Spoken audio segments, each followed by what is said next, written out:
WATD presents John Paul, the Car Doctor. All things automotive. Have questions? Call or text 781-837-4900. Now, here's John Paul, the Car Doctor. And good Sunday morning, everyone, and welcome to another edition of the Car Doctor program on 95.9 WATD. I was all confused by the weather. I'm like, is that Florida weather they're talking about? No, it's South Shore weather. Whew. It's hot out here. It's hot. It's apparently hot. And it's a classic Bermuda high. Whatever that means. I'm not sure. Yeah, I avoided the obvious jokes with the Bermuda high there, but yeah, it's classic. You know, everyone knows. It's classic. Yeah, absolutely. Speaking of classics, whether you own a classic car, you own a new car, it is important to take care of it. And the oil is the lifeblood of your car. And with us on the phone is Sean Wynn. He is an automotive technical specialist with Quaker State. Sean, good morning, and thank you for joining us on the Car Doctor program. Good morning, John. Thanks. Good to be back with you again. Yeah, it's great. You guys are enjoying good weather. Well, I'll tell you a little secret. Jesse is in Massachusetts. I'm actually in Florida this week. But interestingly, the weather there is warmer than it is here. So, who knows? Who knows how it's all going to shake out at the end? But do you agree that is oil the life's blood of the engine? Absolutely. It is, and in a sense, it circulates through this engine. And our engine is the pump. It's the motor. It's the pump that drives our car, right? Without the motor, we're back to Fred Flintstone, my friend. Yeah, there we go. So for people who want to keep their vehicles running strong and longer, what's the best thing they should know about choosing the right motor oil? I think, and your listeners have heard it over and over again, getting the right viscosity. That's the first and foremost. Getting the right viscosity recommended by your car. 2, maintain it. Change it regularly. Clockwork is the easiest thing and the cheapest way to maintain engine life. And 3, use a premium high-brand synthetic product. I think, like our Quaker State full synthetic products. Now, it's interesting, and we've discussed this before. A lot of times you hear about synthetic blends, and you said, well, one of the issues with synthetic blends is you don't know how much synthetic is in that blend, right? True, and that's a concern personally for me because the consumer is I guess you walk in unaware of how much synthetic is in it. It could be 1%, it could be 99%, depending on the manufacturer and the quality that they put into it.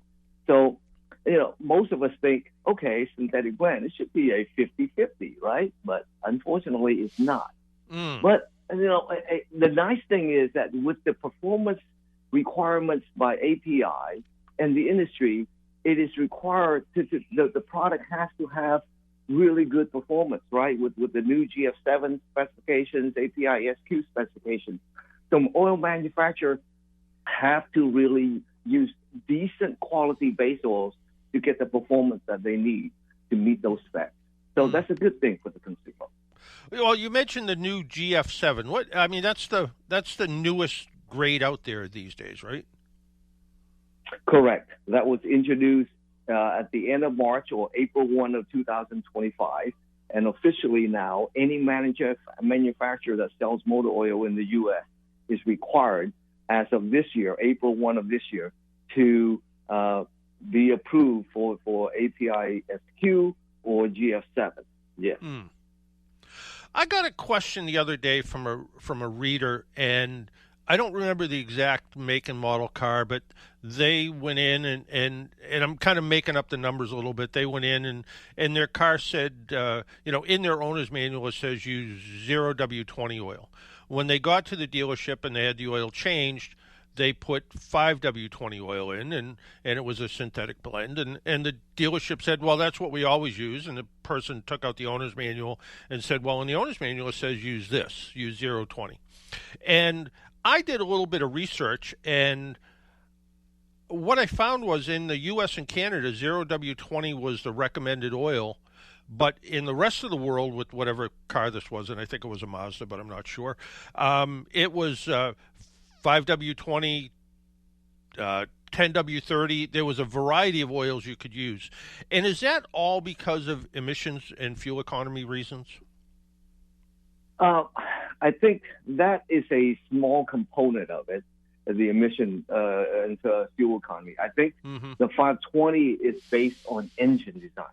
If you notice in your conversation, the number 20 is prevalent. Yep. And so for this vehicle, the number 20 or the second number on the viscosity is crucial because engine size and engine clearances has changed dramatically in the last 20 years, where the clearances are allowed or is a lot tighter nowadays. And when you have tighter clearances, it needs a little bit thinner oil to flow through those tight crevices and the tight rings and the liners and so forth. The requirement then is that the oil still has to protect, because a lot of us mentally, when we think of oil, we think thicker is better. But that just forces the oil or the oil pump to work harder and trying to get oil to flow through these tight areas a little bit harder. And it is crucial that we deliver oil to the critical components, right, where the heaviest load area, especially at early morning starts. We're trying to get oil to the upper cylinders, the upper heads as fast as possible, and still have a good enough oil film thickness to prevent what we call boundary friction, or where metal to metal contact in a depth, right? You mentioned 0W versus 5W. And in Canada, well, you're in Florida, I am in Texas. We will hardly ever see sub-zero temperatures. And especially recently with the winter just passing, winter operating conditions of the 0W product will allow that oil to flow a lot better at those negative temperatures, right?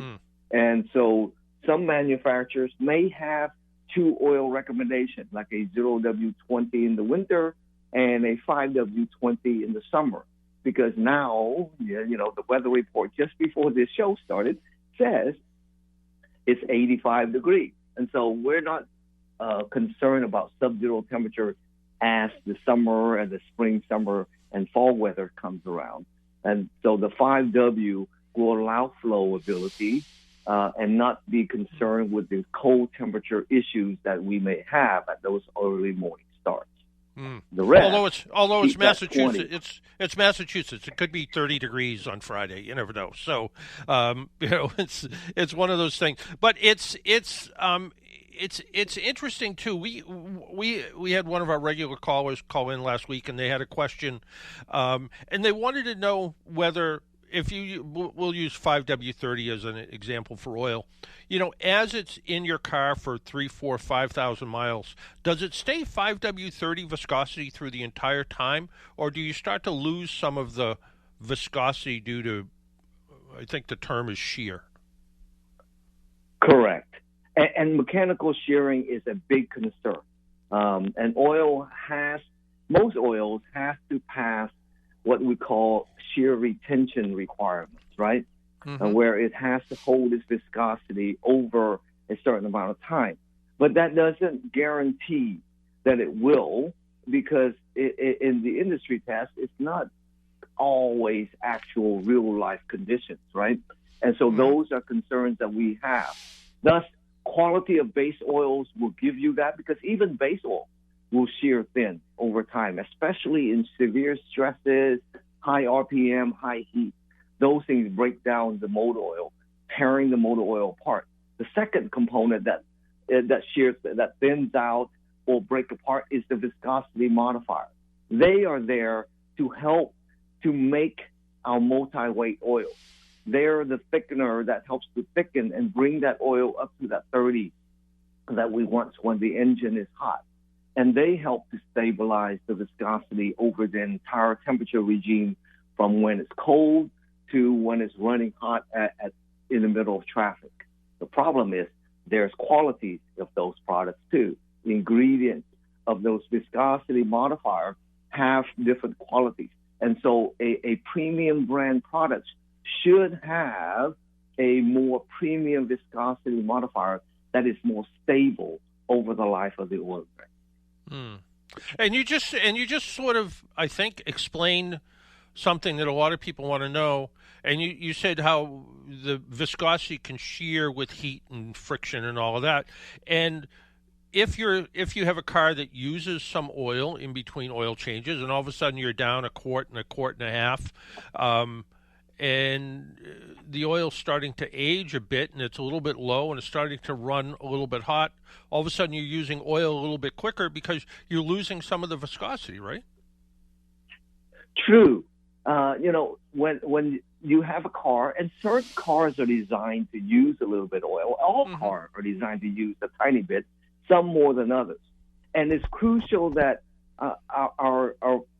that we maintain the oil level up to the level regularly, because when you're down a quart, you could be 20% less, and now you're fighting with basically one arm behind your back. That oil does not have time to come and rest in the oil pan for a couple seconds to deaerate it. You have less oil to fight the heat. You have less oil to fight the contamination. You have less oil to lubricate, and you have more issues of further entrainment of foreign materials, from air to fuel to water, exhaust byproducts. Those things basically heavily overdose the residual oil that we have. And so maintaining good oil level and checking your oil level regularly, I recommend doing at least once a month to give your car a complete fighting chance with a full reserve of oil that it needs to run efficiently. And speaking of, checking oil regularly, we have two cars in our household right now, and one of them says change the oil at 7,500 miles, and we have a Volkswagen that says change the oil at 10,000 miles. The 7,500 is 7,500 is 6 months. The other one's 10,000 miles or a year. For people who don't check their oil every month or so, are those realistic numbers, or is it too long?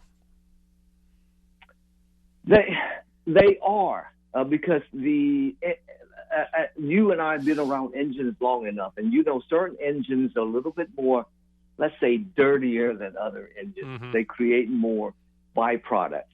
And in the example of your Volkswagen, they're designed with probably a little bit more oil reserve. They're designed to burn cleaner. The oil quality and standard is a lot more robust, because it requires that VW specification, which is a little bit harsher than the American API specification. Some of the specific OEM specifications tends to be a little bit more stringent in performance for the American consumer, maybe Dexo or Ford specifications or Stellantis specifications. So they will have that. At the same time, engines are getting better at running cleaner, as well as the oils. The oils and the quality of the oil that I mentioned earlier in the show has gotten better in performance, higher performance, and longer life based on the availability of new additives, as well as better base oil qualities in the marketplace nowadays too. So it's good for the consumer as a whole. Speaking of the marketplace, and you mentioned the Euro spec Volkswagen Audi oil, you go to the auto parts store, you go to the big box store, whatever, and there is a dizzying array of brands and types of oil. You mentioned Dexos, and then there's a Euro spec, and all of those. It's important to use the right oil for the right engine, right? Yes. Yes. I mentioned the right viscosity, right? That's primary. But then making sure that your vehicle meets, or the oil that you buy off the shelf meet the spec. And I get confused sometimes at the shelf. And so I have to flip to the back of the bottle to make sure that my specification is listed on the back of the bottle, to make sure that that oil meets the approval. The nice thing is that in the industry, If it's a European car, typically the manufacturers would say European vehicle motor oil or something like that, right? We have our Quaker State Euro formulation product for those applications. And the American cars and our Japanese cars typically follow the API specifications or the specific OEM specifications. And that's available in the back of the bottle to give the consumer enough information to pick the right oil for their vehicle. You're on a road trip and the low oil light comes on and you pull into whatever's available, the racetrack, the Wawa, the Buc-ee's, the 7-Eleven, whatever it is, and you see 1 quart of oil on the shelf and you're like, I don't know if that's the right oil for my car. But you know you're down a quart or maybe even more. Any oil's better than no oil, right? Absolutely. I'd rather be oil full than oil starved any day. So in a tight spot, having a thin oil or thick oil is not going to be major detriment for that single application. And as soon as you get home, then make sure you correct it either by changing the oil or making sure that the oil is of the right type. Yeah. You know, if you're running, like you mentioned, your car that requires a 0W20 or one of the callers call, and all they had at the store was a 1030, I would say throw that 1030. It's better than running that car dry. Because Absolutely. it will be a catastrophe. Yeah. A lot of people do their own oil changes. I'm one of them. What are some of the mistakes that people do when they're doing their own oil change maintenance at home? I think back to it again, viscosity, making sure we got it, because I've been prone to grab the wrong weight also. 2, making sure you also change the filter in conjunction with the oil. Don't try to skip out on a $10, $15, $20 filter because you're trying to extend the life of that. And change it like clockwork. Oh, be safe, okay? Make sure you're in an environment that is safe. That's a mistake. I had an incident just last week, and it was about changing tires, right? I had a flat on the road. And making sure that you're safe so that you're working in an environment, because you're dealing with hot oil, and making sure that it's of the right temperature and not get yourself hurt. And, of course, dispose of the oil properly. We don't want you pouring it out in the backyard or anything like that. That is uncalled for and should not be done. Recycle it at your nearest parts stores or a auto parts store. They'll gladly take your used oil. Yeah, I know. Just recently changed oil in my car. I brought the old bottle of oil back to the place I bought it from. I said, here you go. I signed my name in a book, and off I went. Same thing when I'm back up north. Exactly the same thing happens. Nice and easy. Easy thing to do. And, yeah, the old days of I remember seeing an old Popular Mechanics how-to page, and it was how to build your own oil disposal sump in your backyard and dig a hole and fill it full of rocks. And no, we don't do that anymore. Maybe that was in the 40s and 50s and 60s, but not anymore. We want to dispose of it properly and make sure that we do that. Not nearly, but a lot of cars today, and of the 2 cars we have, one of them has a turbocharger. But you look around and Ford has EcoBoost in almost anything. Hyundai has 1.6 liter engine turbos in them. Kia has the same thing. We're seeing turbocharged engines in Hondas. Do we need to be more concerned as we're seeing turbocharged engines, more horsepower at a smaller displacement? I personally, I wouldn't be really much concerned about it as much as making sure you use a premium quality motor oil.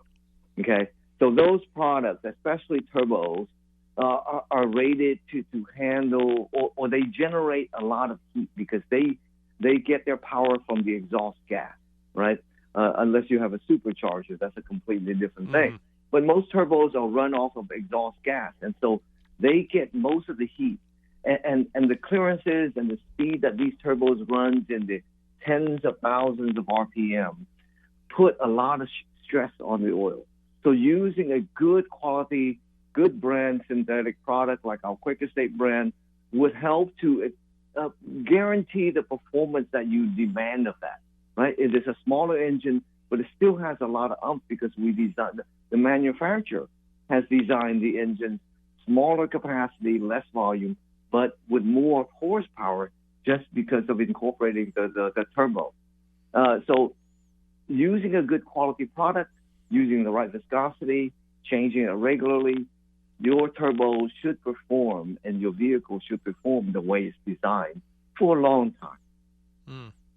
Is there any time, and you said use a high quality synthetic oil, which I use synthetic oil in everything I think I have, maybe even the lawnmower. But is there any time that you wouldn't use a synthetic oil? At this stage of the industry and development of the engines, and even with classic engines, I don't see any issues with not using synthetic, unless it's an older vehicle that has never touched a rebuild shop, right? And the seals have never been replaced and so forth. Some of these synthetics may affect seal swelling or seal shrinkage if it is 20, 30 years old and you've never seen a replacement part in its life. But anything in the last 20 years, I have no concern going synthetic, and the consumer may have fears of going to synthetic.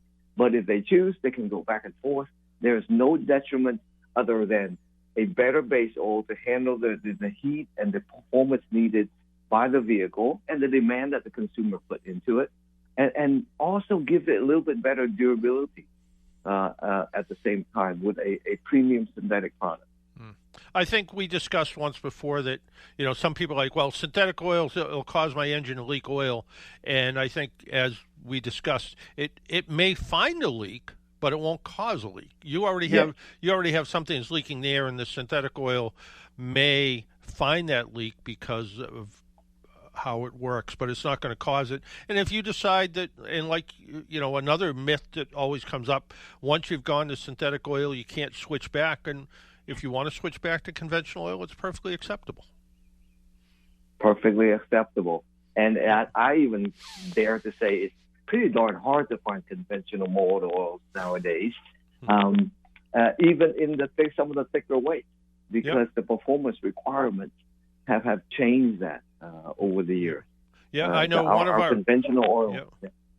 One of our folks that listen to the show and been a guest on the show, Junior D'Amato, he owns Junior's Automotive, and he did away with conventional oil in his shop, and he either uses a synthetic blend or full synthetic oil for all his oil changes now, because he said it didn't make sense carrying conventional oil on his shelf and taking up room in his parts department. True. And that's the way, within the last 20 years, you've seen this shift from synthetic blend to full synthetic of the vehicles that come off the assembly line. And that's the trend. So for a shop to do that is, I guess, a strategic as well as a financial decision that they have to make at their local shops and the dealerships too. A question I seem to get every month or so, somebody's going through their garage and they bought a case of oil for a car they owned 10 years ago, and they're like, well, it's 1030, and my car says it can use 1030.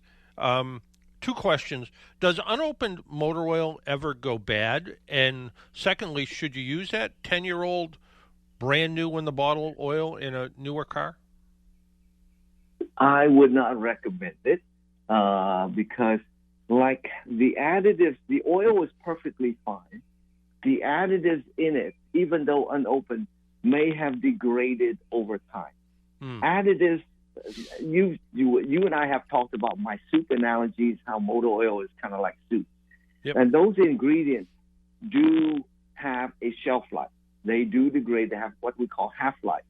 And after 10 years, I would only use it maybe to hinge to lubricate a door hinge or a wheel or something like that. Yeah. I would not recommend putting it in your car if you love your car as much as you and I do.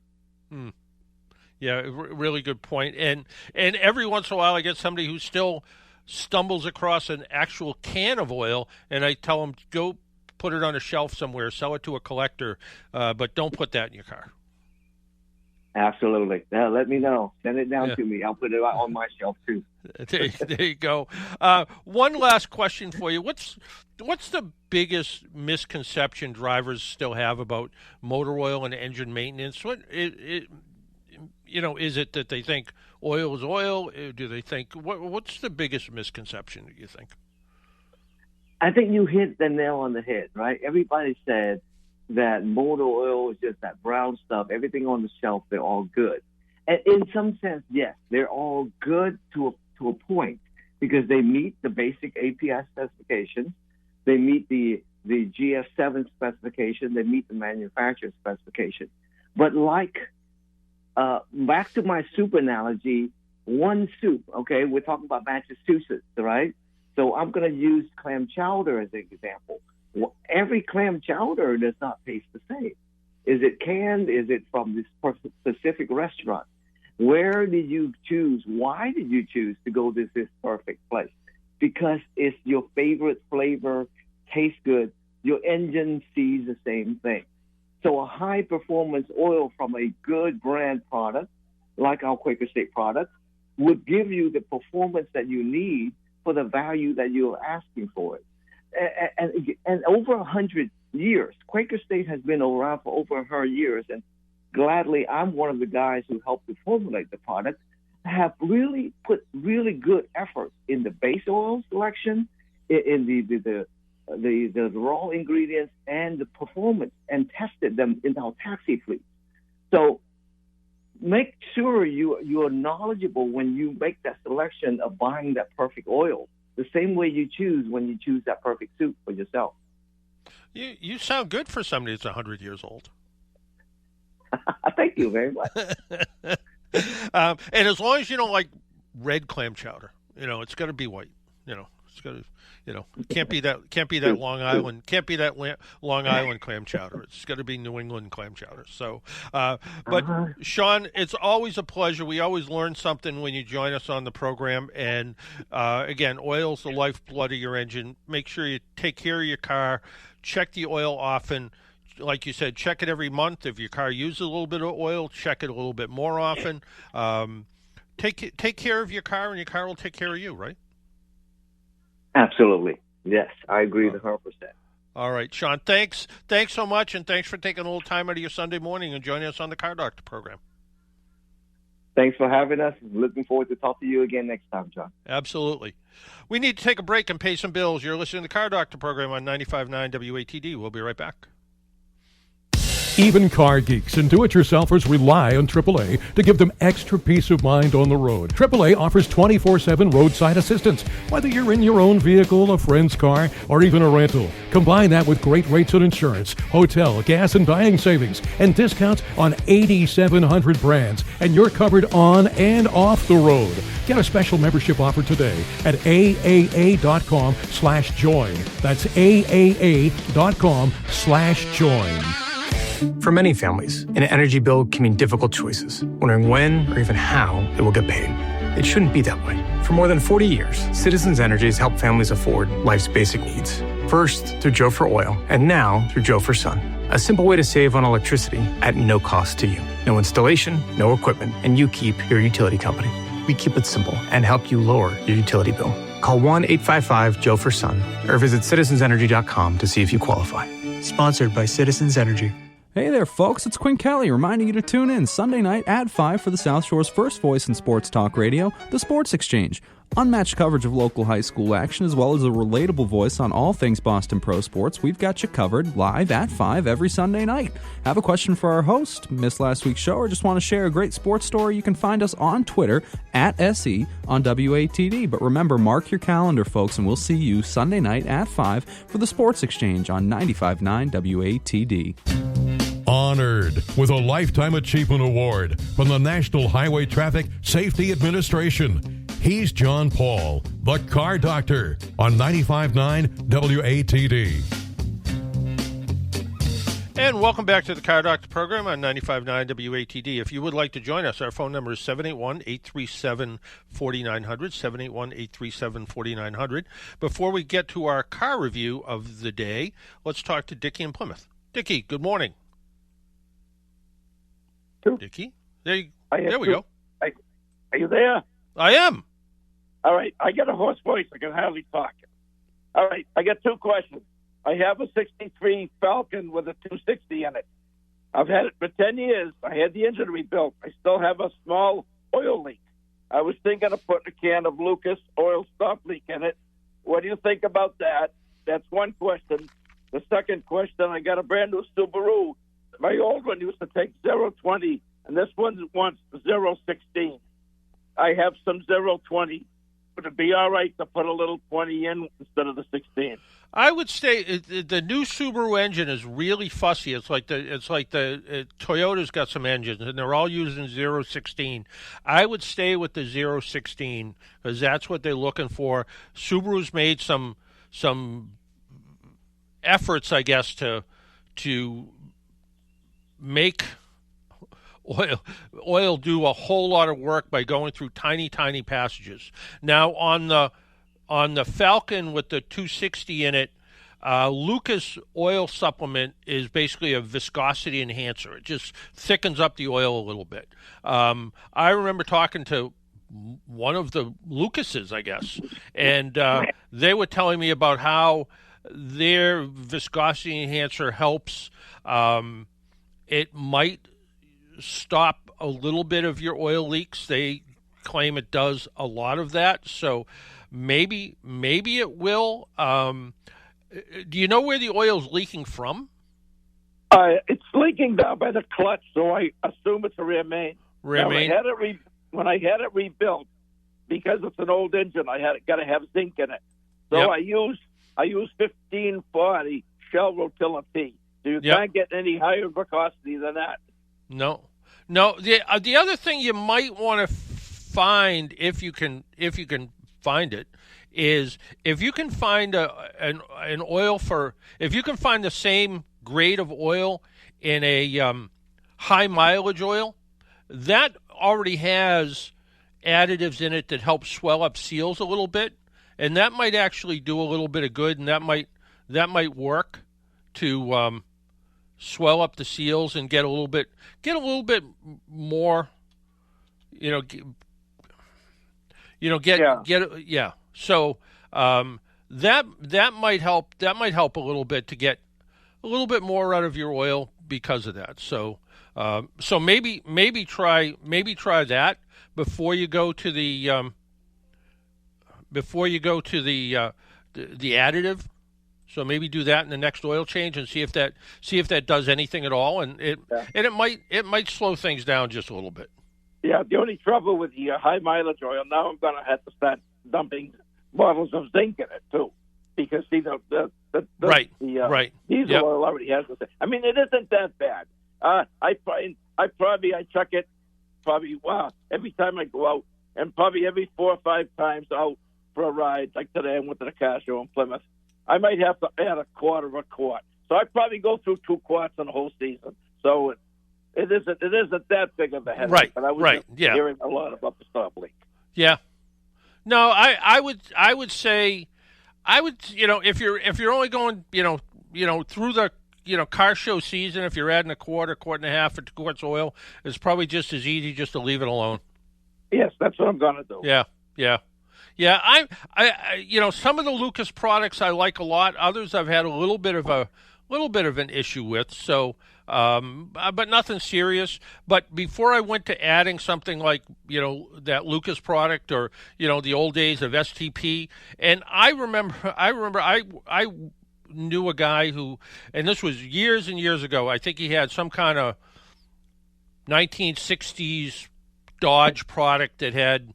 I think it had a 318 in it, and every oil change you would add a can of STP. And he was driving home from work one night, and the oil light came on. He stopped, opened up the hood, didn't hear any clattering of the engine, and said, it must be the oil sender's just bad. Came home. When he finally got to checking it, what happened was the oil pump had actually gone bad, and he attributes years and years of adding STP to the oil, thinking that STP was still clinging around inside the engine where all the wear parts were, and that actually saved the engine. And maybe it did. and it very well could have. So, it's one of those things that, some of these additives really work. And again, I would try, maybe whenever you change the oil on the Falcon next, maybe try the high mileage oil, add a little bit of the zinc supplement to it, and then just kind of go from there and see what happens. All right. Well, thank you very much. And all right. Thanks, Dick. All right. The all right. before you was very involved. I will. I'll wait now. I'll see you down in Plymouth Harbor next time they have a car show down in the harbor. All right. White Falcon convertible. I think I've seen it. All right. Good enough. Thanks, Dickie. Bye-bye. All right. Take care. Bye-bye.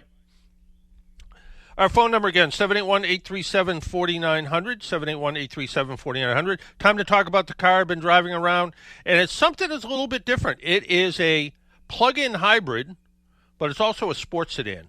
It is a BMW 550e, and, this isn't some, technical experiment with a BMW badge on it. This car still drives like a BMW should. It's solid, it's confident, it's fun to drive. Under the hood, you get a turbocharged 3-liter straight 6 engine working together with an electric motor. Total output, close to 500 horsepower. I think it's 483, and 516 foot-pounds of torque. So when you hit the throttle, it goes. It takes off. BMW claims 0 to 60 in under 5 seconds. I'm not going to argue about that. Because it's a plug-in hybrid, it is an electric car when it needs to be. It will run. It's sort of like it's electric when it wants to be electric, and it's a hybrid when it wants to be a hybrid. It doesn't have a ton of electric range. I think it's about 40 miles on all electric. I have a plug-in electric charger that the car has. It's not really a charger. It's called an EVSE, so electric vehicle supply equipment is what EVSE stands for. But it's because the charger is actually in the car. This is the cable that goes from the outlet to the car. I only have 120 volts available. The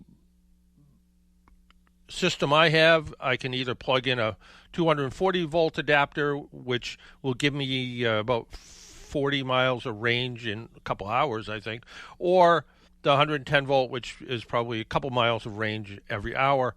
But as I've been driving this and driving at 15 or 20 miles a day, I come back at night, I plug it in, and I start again. So I haven't used any real gas, which is kind of interesting. So around town, it'll run on electricity. It's quiet, it's smooth.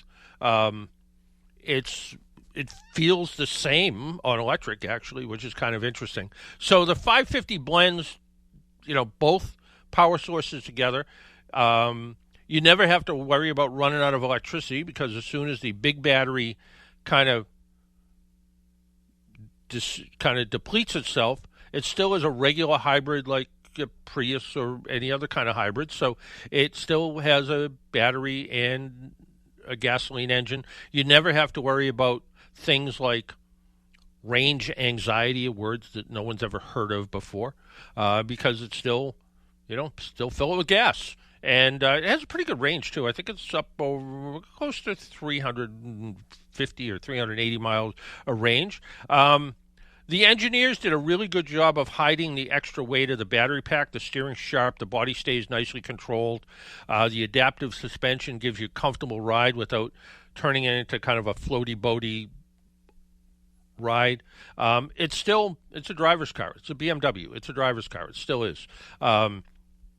But by adding the big battery, they took away the spare tire. And you know me, I like spare tires. I like any kind of spare tire. Collapsible spare tire, compact spare tire, full-size spare tire on an alloy wheel, spare tire on a steel wheel. When you open up the back and open up the trunk, which is pretty good size, and you look inside there and you look to where you think the spare tire should be, no, there's a little air compressor with some goop in it. And it will do its job, providing it's a nail or something. But if you hit a pothole or curb and totally destroy a tire, that air compressor is not going to do you any good. So I like a spare. Maybe it's because I work at AAA and we'd rather put a spare tire on than tow a car, because it's not convenient for anyone. can you call it classically modern inside? It feels like a BMW inside. It has this big curved digital screen, high quality material, super supportive seats, plenty of room in the back seat for basically what is a mid-size-ish car. It's not a cheap car by any means, but it feels expensive inside. A bunch of switches have been replaced by menus on the screen, and again, if you know me, I want buttons. When I change the radio station, I'd like to see a button or a knob. BMW did a little better. BMW years ago debuted something called BMW iDrive, which I coined the phrase "I drive you crazy."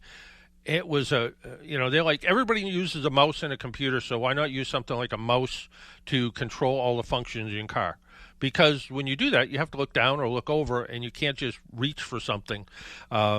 They still have a version of it, but it's been simplified a little bit. Still, I prefer buttons and knobs. Call me old-fashioned. Few other notes. In New England roads, and again, I'm not in New England, I'm in Florida, but in New England roads, you might find this ride's a little firm because of the big tires on it. But it's, around here it's good. I will be back up north in a couple of weeks. So, and also, speaking of which, I don't know if I'm going to be able to pull it off or not, but I've been asked to do the program live from the Father's Day Car Show in Hyannis. Matt Pitta, people who live on the South Shore who used to listen to a different FM radio station, know Matt, and and I said something to Rob about, hey, any issues if I go do this? And he goes, no, go ahead. Matt's a great guy. Go ahead and go do it. So Matt's not on the radio anymore. He works does some work for the Chamber of Commerce and real estate development company. But he's sort of one of the people in charge of the Father's Day Car Show, which is a huge car show in downtown Hyannis. So we may be there doing the program. I don't know what Jesse thinks of that, but we'll be doing it anyway. So I think it sounds great, and I think Mike from Hingham is on the line as well. You do. Well, so to finish up here, if you want to kind of dip your toe into electrification, but you still want a German sports sedan, the BMW 550e is worth a serious look. It's kind of the future. It's done right, and it's something I would say go out, give it a try. Let's talk to Mike in Hingham. Michael? How you doing? Good morning. I'm doing good. How about you? Thanks for taking my call. How about you?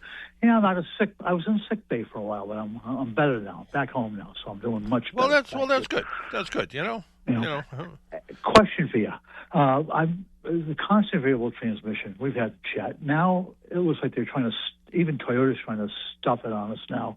My question is, they don't use belts. They said they use some sort of a wheel. Sounds like a mechanical connection rather than belts. Does that make it any better?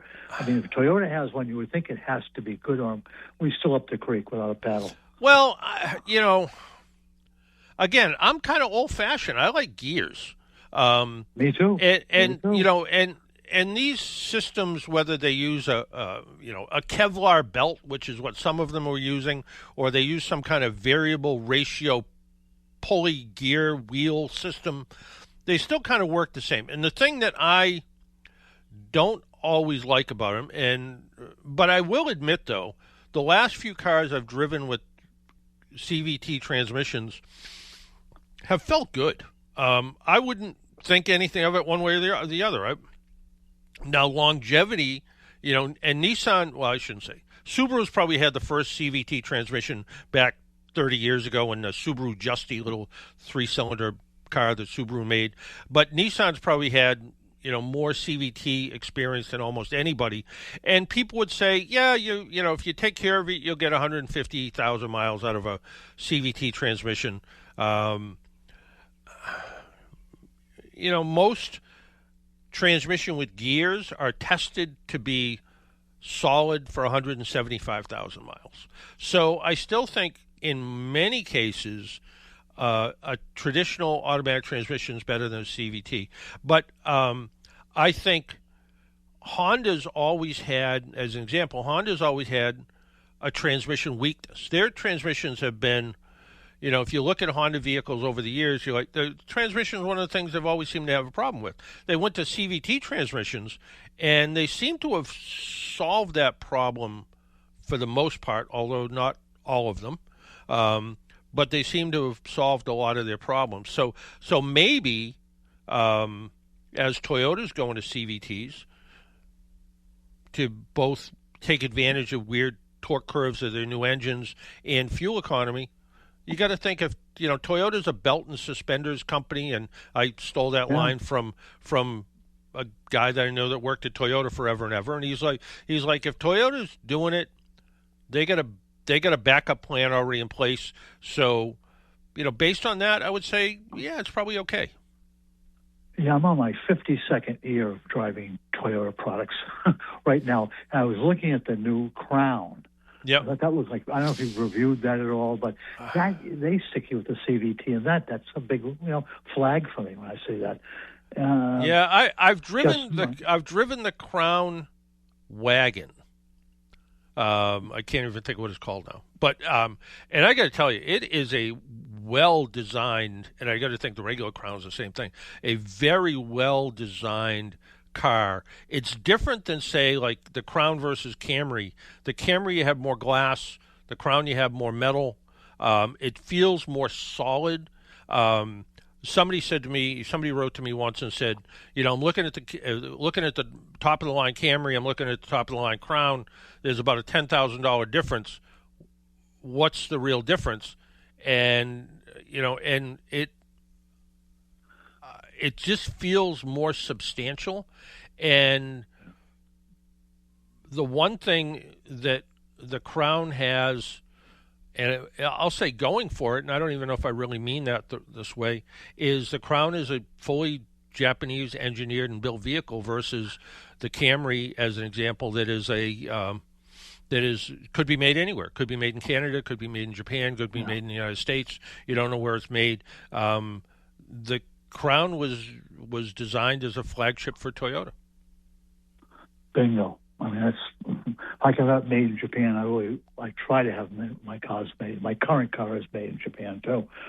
So, but anyway, I mean, there was a time where, you know as well as I, there was a time made in Japan meant, junky Japanese stuff, and not anymore. In 1973, when I bought my first Celica, all my friends laughed at me. What ridicule I got for driving a 73 Toyota Celica, which I probably paid $3,500 for at the time. It was made out of recycled Schlitz cans. Yeah, exactly. Yeah, beer cans, exactly. And now, yeah, exactly. I was trying to find an appropriate beer to fit in there. So yeah. You picked the right one for lousy. Yeah. There you go.